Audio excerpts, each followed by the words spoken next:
TGKot Basque elkarteko doako wifiak lurraldeko ikuspegia du, eta han eta hemen zerbitzari berdinarekin interneta eskaintzen du.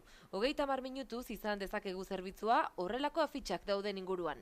Sartzen altzera, zure mailak hartu, Google ikusi, zuk nahi duzuna, etxan bezala.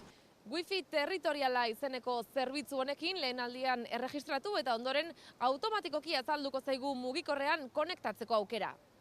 Proiektu berritzailea da, orain arte herri bakoitzak bere wifi zerbitzu ematen zuen, baina honekin gure helbidea sartuta libreki nabiga dezakegu elkarteko 10 udalerrietako hainbat zonatan. Egiten duzu lehenbiziko sarrera gune hortan adibidez Hendaian, eta bihar bazoaz sarat, eta han ere bakarrik idekitzen duzu eta automatikoki proposatzen dizu sartzea hor.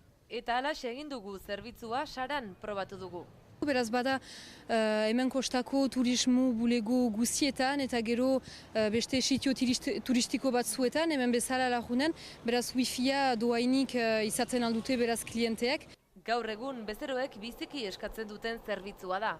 Noien mugikorrarekin sinpleki konektatzen aldira interneten doainik ikusteko ere beste zer egiten alduten hemen inguruan. Turistentzat ere zerbitzu aparta da. Bi kezka dituzte da ogea, ongi egitea, eta wifi.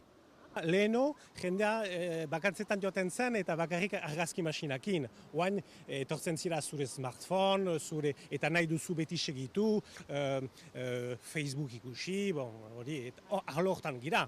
Hala ere, turistentzat ez ezik, bertakoentzat ere zerbitzu osagarria da.